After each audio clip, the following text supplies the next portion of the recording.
A warm welcome to Lesbian Tales Unfolded. We appreciate each one of you being here. Before we begin, we'd love to know which corner of the globe are you watching from. Share with us in the comments. Now let's dive into today's story. I've read somewhere that life changes happen in slow-motion disasters or lightning strike moments. Mine was definitely the latter. There I was, Harper Cooper, acclaimed director of emotional character studies, standing in the sterile hallway of Richmond Memorial Hospital, wearing a volunteer badge that felt like a scarlet letter of PR obligation. "This is ridiculous," I muttered, tugging at the blue vest they'd given me. My producer Darren had insisted that some community engagement would help soften my reputation before my next film's funding meeting. Apparently, being called brilliantly, meticulous in variety translates to difficult in studio speak. A nurse pointed me toward the pediatric ward, and that's when I saw her. Blonde hair pulled back in a messy bun, laughing with a child hooked to an IV. Something about her hands, the gentle way they moved, communicating safety, caught my filmmaker's eye immediately. "You must be the new Thursday volunteer," she said, approaching me with an extended hand. "I'm Sophie." "Harper," I replied, noticing how blue her eyes were. The kind of blue cinematographers spend hours trying to capture. "I'm just here because my producer thinks I need to soften my image." Damn. Why had I admitted that? Sophie's laugh was genuine. "At least you're honest. Most people come in claiming they're saints." Over the next few hours, I watched her work. Sophie had a gift, making each patient feel like the most important person in the room. Between distributing lunches and reading to patients, I learned she was an actress still waiting for her break, working catering jobs between auditions and volunteering here twice weekly. "You're wasting your talents here," I said during our break. "You should be in front of a camera." "Says the woman who puts people in front of cameras for a living," she replied, brushing off the compliment. "I've had enough casting directors tell me I'm interesting but not quite right to last a lifetime." I wanted to tell her those casting directors were idiots, but before I could, our conversation was interrupted by an urgent call from the nurse's station. Mrs. Abernathy, an elderly patient, was refusing her medication. "She does this sometimes," Sophie sighed. "Mind coming with me?" she responds better to an audience. We entered the room to find a tiny, fierce woman with silver hair glaring at her pill cup. "Mrs. Abernathy, I brought someone special to meet you," Sophie said warmly. "Unless they're here to break me out, I'm not interested," the old woman snapped. "This is Genevieve Cooper, the film director," Sophie continued, unfazed by the hostility. The woman's eyes widened. "You made Winter's Harbor?" "My granddaughter took me to see it." I nodded, surprised. That film had barely made back its budget. "Hated the ending," Mrs. Abernathy declared. "The sister should have told him off properly." I laughed genuinely, for the first time that day. Maybe you're right. What followed was 30 minutes of film criticism from a surprisingly sharp-eyed viewer. Somewhere during our discussion, Sophie slipped the medication into the woman's hand, and she took it without comment. As we left the room, Sophie whispered, "She hasn't taken her heart medication in 3 days. You might have just saved her life with your film talk." In the hallway, I found myself studying Sophie's profile, the determined set of her jaw, the compassion in her eyes. Something about her pulled at me, a feeling I usually only got when discovering the perfect shot for a scene. "Will you be here next Thursday?" she asked as my shift ended. I had a production meeting scheduled. "Yes," I heard myself say. "Same time." Walking to my car, I realized I just volunteered for more volunteer work. That night, I rearranged my entire schedule to keep that Thursday open. As I fell asleep, I kept seeing Sophie's hands, gentle, capable, expressive, and wondering what kind of character she would play in the story of my life. I didn't know it then, but I'd just filmed the opening scene of something that would change everything. 3 weeks of volunteering at Richmond Memorial had become the strangest bright spot in my otherwise frustrating professional life. While my film was slowly being torn apart by studio notes, those Thursday afternoons with Sophie kept me sane. "They want me to change the ending, again," I groaned, helping Sophie organize the book cart for patient visits. "Apparently, a female protagonist who chooses her. Career over a relationship is too alienating for mainstream audiences. Heaven forbid women have priorities beyond romance," Sophie replied, shelving a worn copy of Little Women. though I'd kill for even those kinds of problems right now. I glanced up. Another rejection? The casting director said, and I quote, "You have a unique look, but we need someone more conventionally attractive for this role." Translation: Not pretty enough. She smiled, but I could see the hurt behind it. That's absurd, I said, suddenly angry on her behalf. You're beautiful. The words hung between us a moment too long. Sophie tucked a strand of blonde hair behind her ear and focused intently on alphabetizing the children's books. Tell that. To the 23 casting directors who've passed on me this month, she finally said. I'm starting to think I should have listened to my acting coach and gotten that nose job. If you change anything about your face, I'll personally blacklist you from every production I ever work on, I said, only half joking. Your face has character, that's rare. When the volunteer shift ended, we walked to the parking lot together, our Thursday ritual now comfortable and familiar. I was just about to ask if she wanted to grab coffee when my phone rang. The studio. Again. After I hung up, Sophie raised an eyebrow. Bad news? The usual creative differences, I sighed. But that's not even my biggest problem. My landlord just sent notice he's raising my rent by 30%. Apparently my building's going upscale. You too? Sophie looked genuinely surprised. My roommate just told me she's moving in with her boyfriend next month. I can't afford our place alone. And finding decent housing in Richmond that doesn't cost a fortune is impossible. We reached her car first, an aging Honda with a bumper sticker reading, "My other car is on a movie set." The irony wasn't lost on either of us.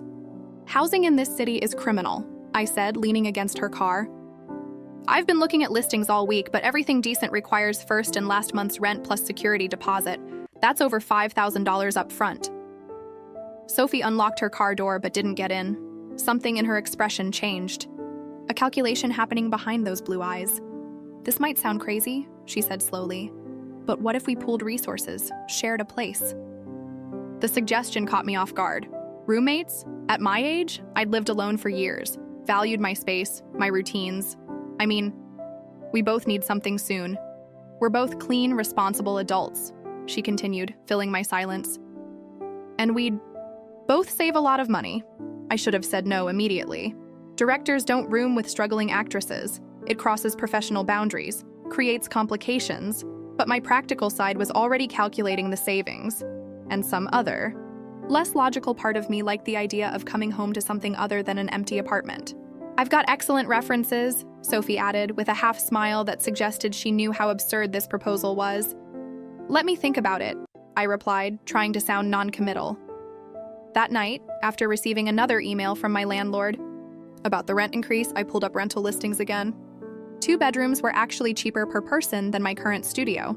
I'd have more space, lower costs, and I pictured Sophie's smile, her easy laughter with patience, her quiet determination. Before I could talk myself out of it, I texted her, "If you're serious about roommate idea, I found some places we could look at this weekend." Her response came immediately. Dead serious. Send listings. I make great coffee and promise not to play show tunes before 9 a.m. I laughed out loud in my empty apartment, wondering if I just made a terrible mistake, or the best impulsive decision of my life. Either way, in 30 days, Genevieve Cooper, the director known for maintaining perfect control, would be sharing living space with an aspiring actress with eyes the color of a perfect summer sky. What could possibly go wrong?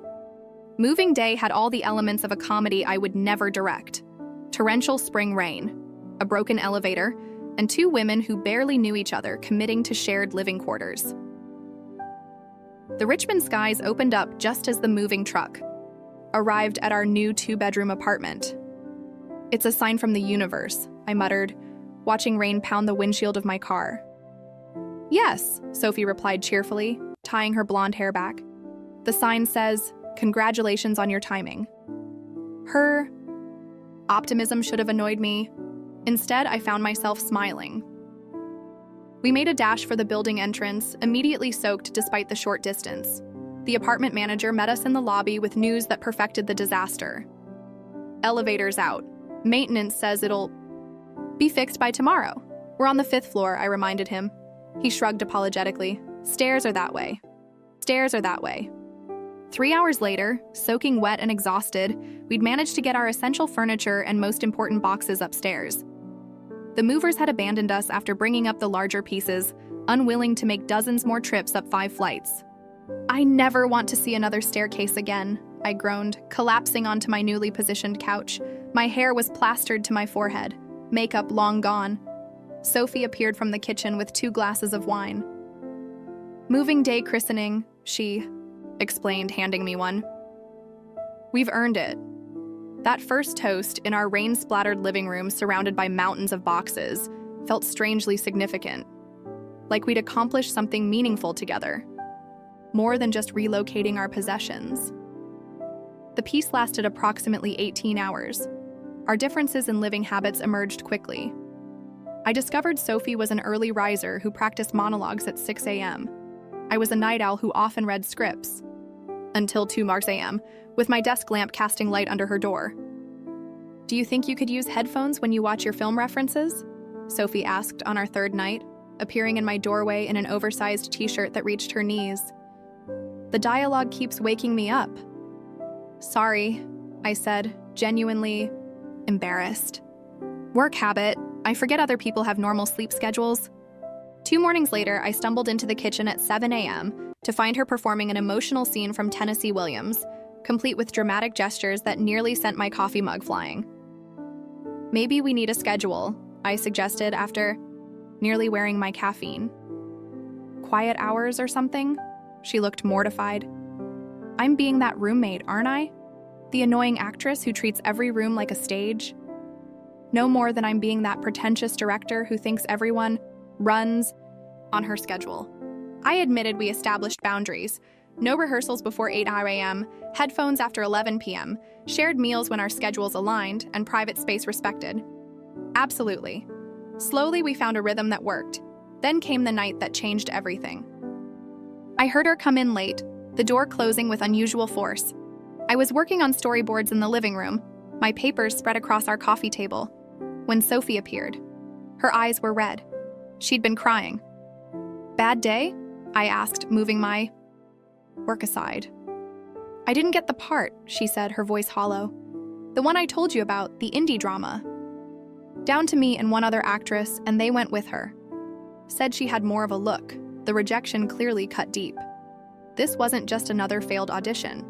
This had been her most promising opportunity in months. Without thinking, I went to our kitchen, grabbed the emergency wine I kept for studio, note sessions, and returned with 2 glasses. Come sit. As the rain tapped against our windows, Sophie told me about the audition, the hopes she'd pinned on it, the rent she was struggling to cover even with our shared arrangement. I listened, not gnawing, as a director assessing talent, but as someone who cared. You know what hurts most? She said, her voice soft.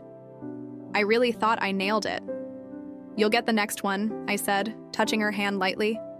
She looked up at me, vulnerability making her eyes impossibly bluer. You're the only person who's ever made me believe that might be true. I don't know who moved first, maybe we both did. But suddenly her lips were on mine. Soft and tasting of wine and salt from dried tears. The kiss lasted only seconds before she pulled back, eyes wide with surprise at what we'd done. She began. It's late, I interrupted, suddenly terrified of what this meant. We should get some sleep. As I lay awake that night, staring at my ceiling, I knew I had just directed us into complicated territory that no boundary agreement could possibly cover. For 3 days, we performed an elaborate dance of avoidance around our apartment. I left for the studio early. She scheduled auditions back to back, and somehow we managed to be in separate rooms when both home. The kiss hung between us like an unspoken line of dialogue neither wanted to acknowledge. Then Theo, my casting director, called about my upcoming project. Jen, I'm stuck on this supporting role. The actress needs to convey strength but vulnerability. You know, someone who can stand up to your lead without being about it. I was half listening, reviewing production notes, when an image of Sophie performing that Tennessee Williams piece flashed through my mind. I might know someone, I said cautiously. Send me their info, Theo replied, but I hesitated, suggesting, Sophie crossed a line I wasn't sure we should cross. Our personal boundaries were already blurry enough without adding professional complications. Plus, if she bombed the audition, how awkward would our living situation become? Actually, let me think about it, I told him. I'll get back to you. That evening, I came home to a dark apartment. A spring thunderstorm had knocked out power in half the neighborhood. Sophie sat cross-legged on our living room floor, surrounded by candles she'd apparently been hoarding for just such an occasion. "Emergency preparedness kit," she explained, gesturing to the little flames. "Plus 2 bottles of wine and leftover Thai food that we should probably eat before it goes bad." The candlelight created a strange intimacy, the golden glow softening the edges of our awkwardness. After 1 glass of wine, conversation began flowing again. After 2, we were laughing about our disastrous moving day. By the 3rd, we drifted into the kind of late-night confessions that only darkness seems to permit. I started directing because I couldn't stand letting others tell my stories wrong, I admitted, leaning against the couch. My film school boyfriend adapted my personal journal into a screenplay without permission. It was awful, but the professor loved it. "What did you do?" Sophie asked, her face flickering in candlelight. "Learned cinematography, editing, and direction. Then made my own version that won the student showcase. He never worked in film again." Sophie laughed. "Ruthless. I love it. Your turn." "Childhood dream. Broadway," she admitted. "Specifically playing Elphaba in Wicked. Spent years in vocal training before my acting coach convinced me my strength was dramatic roles, not musical theater." As she spoke, her hand occasionally brushed against mine in the dark. Each touch felt deliberate, yet deniable. Electricity disguised as accident. "I can't picture you giving up on anything," I said softly. "Everyone has disappointments," she replied. "The trick is finding new dreams." The power flashed back on suddenly, making us both blink in the harsh light. The moment, whatever it had been, evaporated. 2 days later, I made a decision. After our kiss and candlelit confessions, I couldn't pretend I wasn't invested in Sophie's success. I called Theo and arranged an audition. "I have a script I'd like you to read," I told her that evening, trying for casual. "Just to get another perspective." Sophie looked surprised but pleased. We sat at our small dining table, script pages between us. I watched as she read silently, first her expressions changing subtly with each page turn. "Which character did you want me to read?" she asked finally. "Claire," I said. "The sister." What happened next changed everything. Sophie didn't just read the lines, she transformed. The sweet, sometimes uncertain woman I'd been living with disappeared, replaced by a fierce, wounded character whose every word carried emotional weight. She found nuances in the dialogue I hadn't even noticed when writing it. When she finished, the silence between us vibrated with something new. "That role," she said quietly. "Is this for your new film?" I nodded, unable to find my director's voice, the one that stayed professional and detached. "Would you consider letting me audition properly, through channels? Not as a favor? Theo." "Already has your headshot," I admitted. "The audition's Tuesday if you want it." Sophie stared at me for a long moment before setting down the script. She moved around the table slowly, deliberately, never breaking eye contact. When she reached me, she did something that broke every boundary we'd established. She straddled my lap, took my face in her hands, and kissed me with an intensity that made our first kiss seem like a rehearsal. My hands found her waist, then slid under her shirt, tracing the warm skin of her back. "This complicates everything," I whispered when we finally broke apart. "Everything worth having usually does," she replied, leading me toward my bedroom. That night, as rain tapped against the windows again, we mapped new territory together. Professional boundaries dissolving with each article of clothing removed. Her skin was softer than I'd imagined, responsive to every touch, every whispered direction. When she shuddered beneath me, calling my name with her filmmaker's hands tangled. In her hair, I knew we'd crossed a line we could never uncross. In the morning light, reality waited with all its complications. I'd been in the film industry long enough to know the unspoken rules. Directors don't sleep with actresses auditioning. For their films. They especially don't let those actresses live in their apartments. And they absolutely don't sit in casting sessions trying to maintain objectivity while remembering how those actresses look tangled in their sheets. Yet there I was, watching. Sophie auditioned for Theo and the producers, fighting to keep my expression neutral as she delivered Claire's monologue with raw perfection.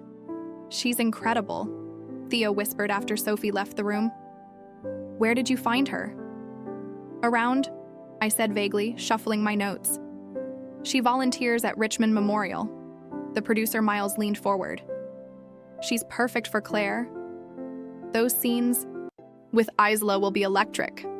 I nodded, feeling both pride in Sophie's talent and an unexpected stab of something that felt dangerously like jealousy at the thought of her chemistry with our lead actress. When I called to tell her she got the part, Sophie screamed so loudly I had to hold the phone away from my ear. "Are you serious? I got it. For real?" Her voice was breathless with excitement. "You earned it," I said firmly. "Every member of that panel chose you unanimously." That night, we celebrated with champagne and takeout from Richmond's best Italian restaurant. As Sophie danced around our apartment, radiant with joy, I pushed away the nagging voice warning me about the complications ahead. The problem started sooner than expected. At the first production meeting, Miles casually mentioned, "By the way, your roommate is fantastic. Smart move having her read for Isai." "Claire." I froze. "How did you know she's my roommate?" "Small industry. Smaller city." He shrugged. "Someone mentioned seeing you two apartment hunting. Didn't you say something during casting?" I hadn't. Deliberately. By the next day, whispers were circulating. I overheard a production assistant asking another if sleeping with the director was Sophie's strategy. The comment made me physically ill. That evening, we attended a pre-production party at Miles's home. Sophie wore a midnight blue dress that made her eyes look impossibly deep, her blonde hair swept up to reveal the graceful curve of her neck. I couldn't help staring, which was my first mistake. "You two aren't exactly subtle," Isla, our lead actress, murmured, appearing beside me with a knowing smile. "I don't know what you mean," I replied, voice carefully neutral. "Please," she laughed. "I've worked with you before, Jen. You've never looked at anyone the way you're looking at her right now." Before I could respond, a group of investors cornered me about budget concerns. When I next spotted Sophie, she was engaged in tense conversation with one of the executive producers. Her smile fixed, but her posture rigid. On the drive home, she was uncharacteristically quiet. "What did Richard want?" I finally asked. "Oh, just telling me how lucky I am," she said, staring out the window. "Apparently most actresses have to. Go through dozens of auditions to get cast in your films, not just sleep with you." I nearly swerved off the road. "He said that to you?" Not in those exact words. But the implication was clear. She turned to me, eyes glistening. "Is that what everyone thinks? That I didn't earn this?" "Your audition tape speaks for itself," I said firmly. "Anyone who thinks otherwise can go to hell." But we both knew it. Wasn't that simple? By the time we arrived home, the tension had crystallized into something sharp and dangerous. "Maybe this was a mistake," Sophie said quietly as we entered our apartment. "Not us, I mean me, taking the role." "Don't you dare let them take this from you," I said fiercely. "You were born to play Claire." "At what cost, Harper? My reputation? Yours?" The argument escalated quickly. Years of industry frustrations and new vulnerabilities colliding in our once safe space. "I've worked too damn hard to be reduced to someone's casting couch story," Sophie shouted, tears streaming down her face. "That's not what happened, and you know it," I fired back. "We happened after I already sent your headshot to Theo. But who's going to believe that? Who's going to believe I earned this?" The awful thing was, she was right. In an industry built on perception, timing was everything, and ours couldn't have been worse. When she turned away, I caught her wrist, pulling her back to me. The anger between us transformed in an instant. Her mouth found mine, desperate and hungry, the kiss tasting of champagne and salt from her tears. "I don't care what they think," I whispered against her lips, even though we both knew it was a lie. But that night, as we fell into bed together, hands frantically removing each other's clothes as if we could solve our professional problems, through physical connection, one truth became clear. Whatever happened with the film, Sophie and I had created something that couldn't be untangled by industry gossip. The question was whether it could survive what came next. I woke to the sound of Sophie's coffee grinder.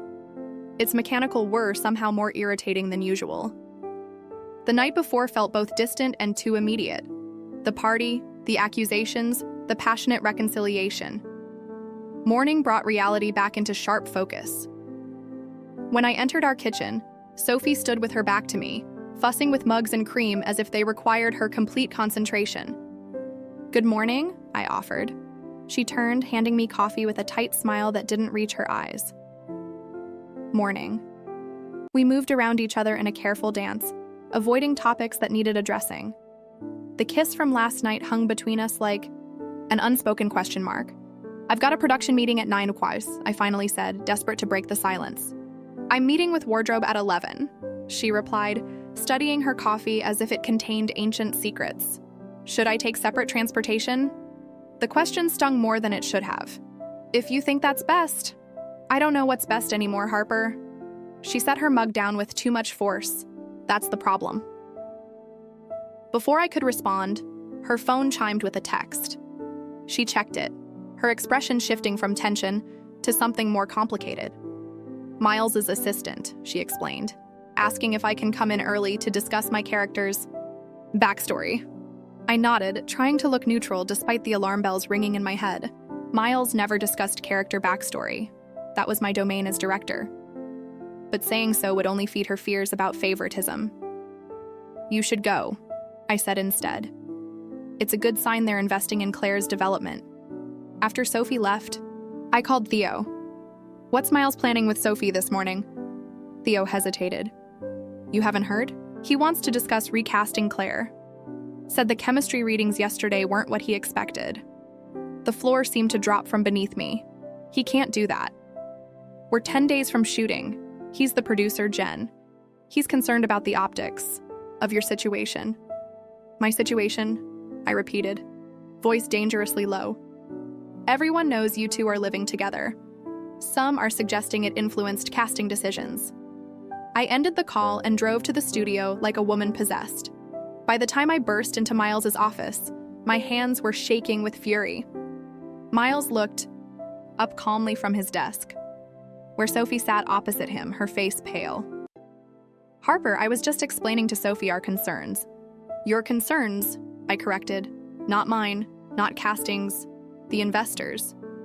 "The investors saw her audition tape and approved her unanimously," I interrupted. "She's perfect for Claire, and you know it." Miles's expression hardened.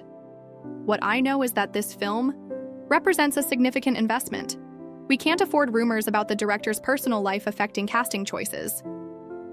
Sophie stood abruptly. "I should go." "Sophie, wait," I said.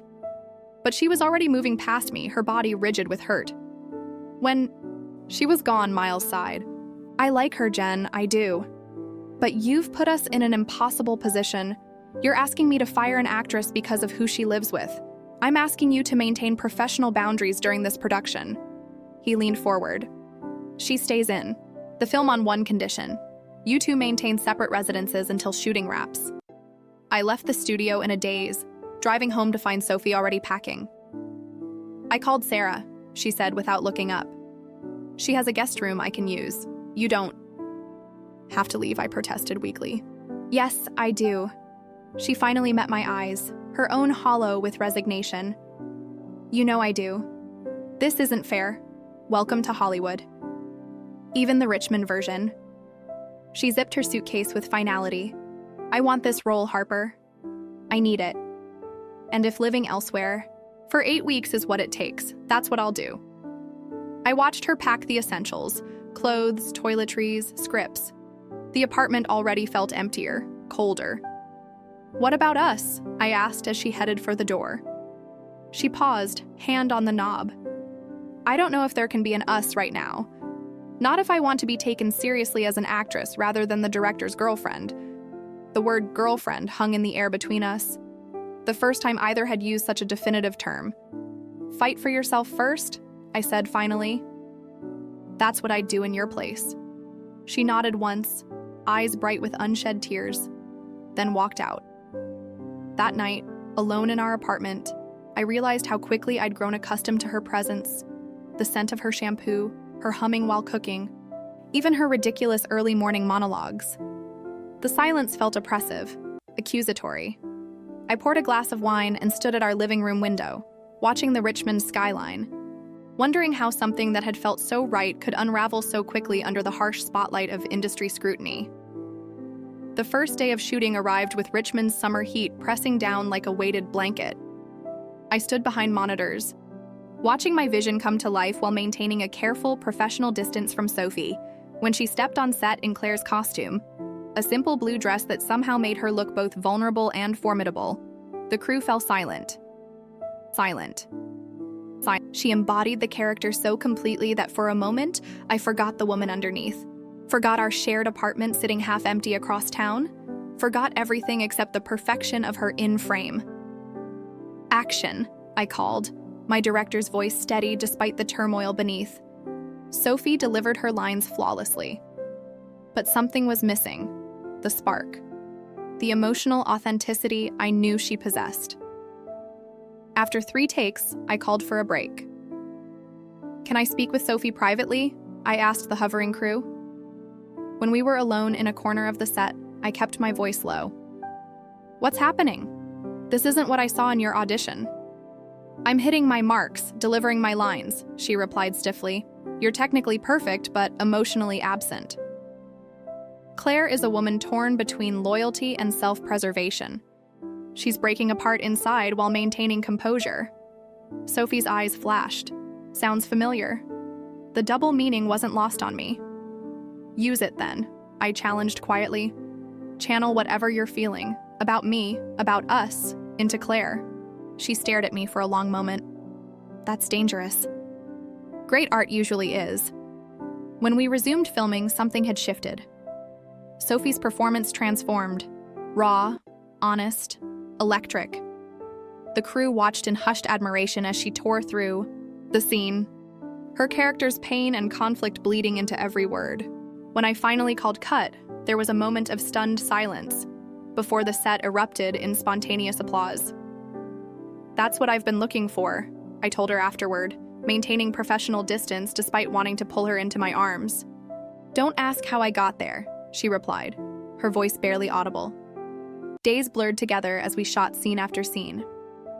On set, Sophie and I maintained a careful choreography of professionalism. Director and actress, nothing more.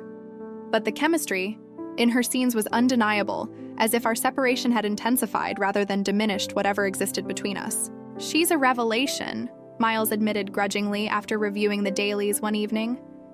"You were right about her." I accepted his praise with a nod, swallowing the urge to say more. The strain of our arrangement grew heavier with each passing day. I drove home alone to our half-empty apartment, surrounded by evidence of Sophie's absence. Her coffee mug still in the dish rack, her favorite throw blanket draped over the couch, her scent lingering on pillows I couldn't bring myself to wash. Weathered creative storms together, Isla had evolved from skeptical lead to Sophie's fiercest defender. Even Miles had stopped watching us for signs of impropriety, too impressed by the dailies to care about our living arrangements anymore. Then the first rough cut screening changed everything. I sat in the back of the darkened screening room watching the assembled producers and executives as they viewed our nearly finished film. When the lights came up, the silence held for 3 breathtaking seconds before the room erupted in applause. "We have something special here," Miles announced, clapping me on the shoulder. "Early buzz from the test screening is incredible, particularly about our newcomer." The newcomer in question wasn't present, Sophie had been invited but declined, claiming superstition about watching unfinished work in truth. We both knew her absence maintained the professional boundaries we'd worked so hard to establish. Later that evening, I called to share the news there. "Talking Oscar potential," I told her, unable to keep the excitement from my voice. "For you, Sophie. Your performance is that good?" Her laugh sounded strange. Strained, that's. "Wow, I don't know what to say. Say you'll come home, filming's wrapped. Miles can't dictate our living arrangements anymore." The silence that followed made my stomach clench. "What is it?" I asked. "My agent called today," she said finally. "A casting director from Warner Brothers saw some early footage they want me to read for a supporting role in their new drama shooting in Los Angeles." A blood turned to ice water. Los Angeles, it would mean moving there at least temporarily. Her voice was carefully neutral. Controlled, it's potentially career-changing. I should have been happy for her. This was everything she'd worked for: recognition, opportunities, a career with momentum. Instead, I felt like the floor was collapsing beneath me. When would you go? I managed to ask the auditions next week if I get it. Shooting starts next month. The rest of the conversation passed in a blur. I said all the right things, that I was proud, excited, supportive. But after I hung up, I stood in our half-empty apartment feeling like something precious was slipping through my fingers. The next day, I buried myself in editing, barely emerging from the studio until Theo physically dragged me out for air. "You look like shit," he observed cheerfully. "Is this about Sophie potentially moving to LA?" I glared at him. "News travels fast. It's a small industry." He shrugged, smaller when someone gives a breakthrough performance like hers.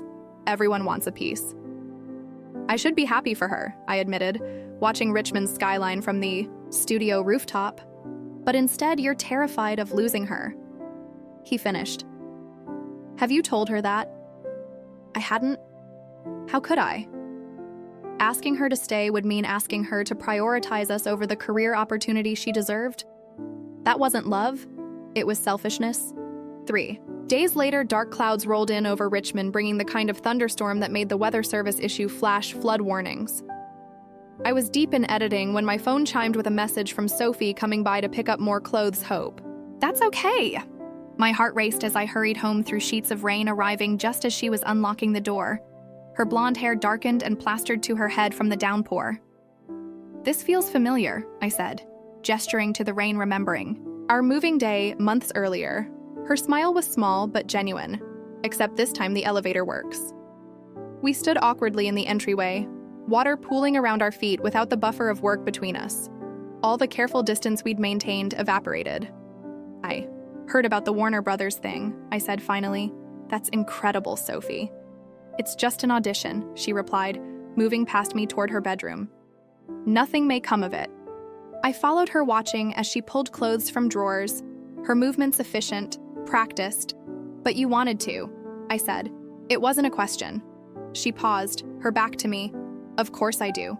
It's what I've worked for my entire career." "Then I hope you get it." The words felt like broken glass in my throat. She turned, studying my face. "Do you really?" "Yes," I said, meaning it despite the pain. "But I also hope." God, this is selfish. "What I hope is you come back," I whispered. "When it's over, when you've conquered Los Angeles, I hope you remember that someone in Richmond is waiting for you." The admission hung between us, rain hammering against the windows, as if demanding entry for a heartbeat. I thought she might not respond, might simply gather her things and leave. Instead, she crossed the room in 3 quick steps and kissed me with a ferocity that matched the storm outside. The suitcase felt forgotten. As I pressed her against the wall, months of suppressed longing breaking through every carefully constructed barrier. "I'm not leaving yet," she whispered against my mouth. "And even if I go, this isn't ending. We're just beginning." That night, as Richmond flooded around us, we reclaimed our shared space, making promises neither of us knew if we could keep, as the rain washed everything else away. The premiere of Unspoken took place on a crisp autumn evening at Richmond's historic Bird Theater Press. Lined the red carpet, local celebrities mingled with industry executives, and nervous energy pulsed through the entire production team. I stood near the entrance in a black designer dress that had cost more than my first camera, watching Sophie arrive. In a silver gown that made her look like she'd stepped directly from the screen. We hadn't seen each other for 3 weeks. After her successful Warner Brothers audition, she'd been pulled into meetings, wardrobe fittings, and preliminary rehearsals. In Los Angeles, our communication had been reduced to late-night phone calls and text messages that couldn't possibly bridge the growing distance between us. When our eyes met across the crowded lobby, everything else faded momentarily, then reality reasserted itself as reporters called her name, pulling her attention away for photos and sound bites. "She looks incredible," Miles said, appearing beside me with 2 champagne flutes. "She does," I agreed, accepting the drink. "How's the Los Angeles contingent treating her? Like the rising star she is?" He studied me carefully. "This is just the beginning for her. You know, after tonight, everyone will want her." I nodded, swallowing hard. That's what she deserves. Inside the theater, we were seated strategically apart, me with producers and executives, Sophie with other cast members. Throughout the screening, I found myself watching her reactions more often than the screen, memorizing how she bit her lip during her big scenes, how she discreetly wiped away tears during the film's emotional climax when the credits rolled and the lights came up. The applause was thunderous. Miles grabbed the microphone for introductions, calling the cast forward one by one. When Sophie took her bow, the audience rose to their feet, their ovation lasting so long it brought fresh tears to her eyes. At the after-party in a downtown Richmond hotel ballroom, we circled each other like cautious satellites, professional obligations, keeping us in separate orbits. I chatted with investors while she charmed critics and industry insiders. Photographers captured us in the same frame only once, a carefully composed group shot with the entire principal cast and crew. "Your film is extraordinary," a studio executive told me, clinking glasses. "And that new actress Washington, she's magnetic. We'd love to set up a meeting when you're next in LA." I smiled automatically, giving my rehearsed response about scheduling and upcoming projects. But my eyes kept finding Sophie across the room, watching as she navigated her new reality, with the same grace she'd brought to Claire's character hours later. As the party thinned, Sophie disappeared onto a terrace overlooking the city. I followed professional caution, abandoned in favor of the conversation we'd been avoiding all evening. "Congratulations, director," she said softly as I joined her in the cool night air. "They're calling it your best work yet?" "Because of you," I replied. "You elevated every scene you touched." She smiled, but it didn't reach her eyes. "My flight to LA leaves tomorrow morning. 7:00 a.m. The words hit like a physical blow despite their inevitability. "That soon? Pre-production?"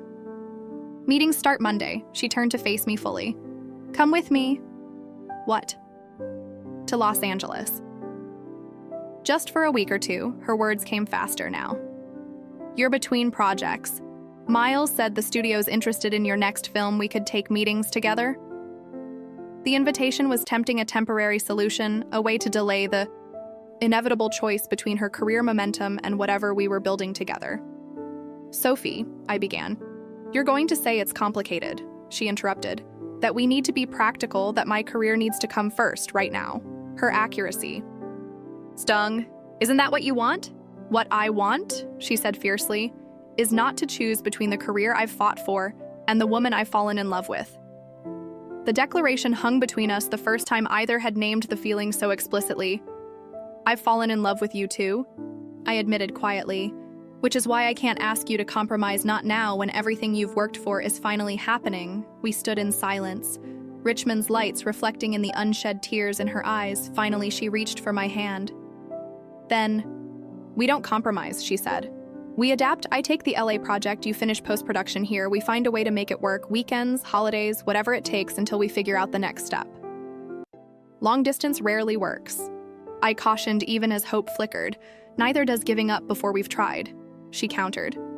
"I refuse to believe this is an either-or situation, Harper. We're both too stubborn for that." She was right. If there was anything our time together had proven, it was our mutual stubbornness, our refusal to accept conventional limitations. As we left the party together, returning to the apartment that had witnessed both our convergence and separation, the choice crystallized. The coming months would be difficult, filled with separations, reunions, and the constant negotiation of dual-coast careers. But as we entered our home, the space that had once felt half-empty now held the promise of something sustainable. "So," Sophie said, her blue eyes steady on mine as she closed the door behind us, "partners?" I reached for her, sealing our agreement with a kiss that felt like both an ending and a beginning. "Partners."